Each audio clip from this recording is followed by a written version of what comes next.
Di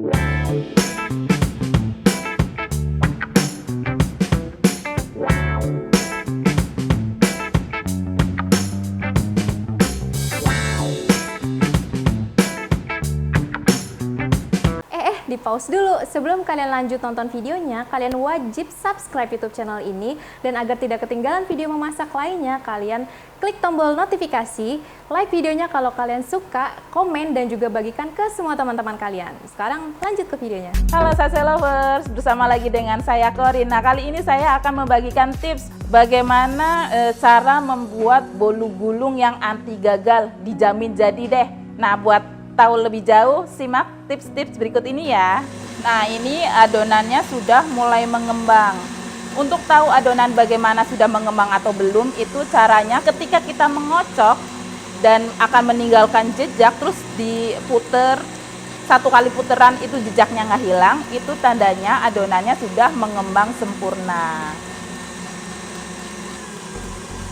Nah, adonannya sudah mengembang, terus turunkan kecepatannya secara perlahan-lahan biar pori-porinya atau udara yang tertangkap di dalam adonan dia akan sedikit-sedikit menghilang. Jadi kita turunkan kecepatannya satu persatu sambil diputar. Nah, tips untuk mencairkan margarin atau mentega itu gunakan api kecil. Nah, ini apinya kecil aja dan sambil diaduk-aduk agar cepat leleh. Nah, kalau udah 3/4 leleh ini kita matikan apinya sambil terus diaduk.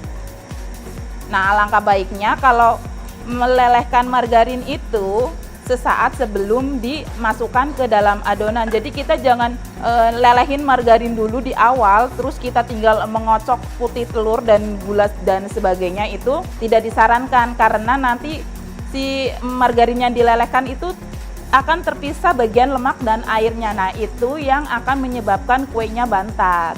Nah, ciri margarin yang dilelehkan yang baik itu warnanya seperti ini, jadi kuning pekat seperti ini. Kalau Sase Lovers di rumah melelehkannya sampai berwarna transparan atau seperti minyak goreng yang sudah dipanaskan, itu tandanya Sase Lovers salah dalam melelehkannya. Nah, itu akan menyebabkan adonannya atau si bolu gulungnya nanti akan kering dan berminyak. Nah, tips selanjutnya gunakan loyang yang sisinya pendek seperti ini. Ini 3 cm. Nah, untuk satu resep bolu gulung keji ini kita gunakan loyangnya ukuran 28 x 28, tingginya 3 cm. Jadi semakin pendek kue, suhu yang digunakan itu semakin tinggi dan waktu yang digunakan juga semakin singkat. Kalau kuenya semakin tinggi, itu suhu yang digunakan semakin rendah dan waktu yang digunakan juga semakin lama. Nah, kalau untuk membuat bolu gulung ini sebaiknya menggunakan loyang yang pendek aja karena suhu panas dari oven itu akan mempercepat matang si kue bolu gulung ini. Caranya, siapkan kertas roti selebar ini, jadi lebarnya itu melebihin dari lebar si kuenya dan memanjang. Nah, kita terbalikan seperti ini. Nah, ini ada tips juga untuk menggulungnya agar si cake-nya tidak retak atau patah. Kita mengerat-ngeratnya di bagian dalam dengan menggunakan pisau.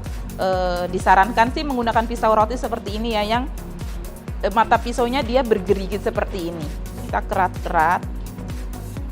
Nah, ini jangan sampai terlalu dalam, cukup 0,4 mili saja nih. Nah, ini kita beri jarak 2 cm 2 cm antara satu keratan satu dengan yang lainnya. Jadi kertasnya kita pegang dengan jari telunjuk dan jempol atau ibu jari. Terus jari tengahnya menahan si cake-nya. Nah, kalau sudah tergulung seperti ini,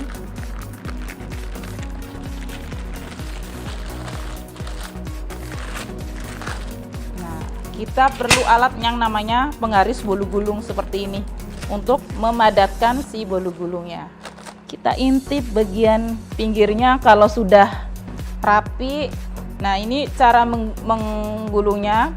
Kertas yang bagian bawah kita tahan, terus tangan yang memegang penggaris bolu gulung kita dorong seperti ini. Nah, Nah, setelah itu kita tahan. Terus kita kunci bagian pinggirnya. Nah, bolu gulung yang sudah digulung seperti ini kita simpen dulu di dalam kulkas kurang lebih 1 jam baru siap untuk dipotong. Nah, jika bolu gulung tidak langsung dikonsumsi, tipsnya untuk menyimpannya kita bisa tempatkan di dalam wadah kedap udara. Nah, kalau bolu gulungnya udah dihias dengan krim, bisa juga disimpan dalam wadah kedap udara kemudian dimasukkan ke dalam kulkas. Nah, ditempatkan di dalam wadah kedap udara tujuannya agar si bolu ini tidak menguap. Jadi si bolu ini tidak akan kering dan keras. Nah, ini dia bolu gulung yang sudah dibikin tadi. Sekarang jadi tidak ragu lagi kan, meskipun belum pernah membuat bolu gulung. Selamat mencoba dan semoga berhasil. Oh ya, jangan lupa untuk subscribe, like, komen, dan share YouTube channel kita. Sampai ketemu di Masak Bersama Corin berikutnya. Dadah!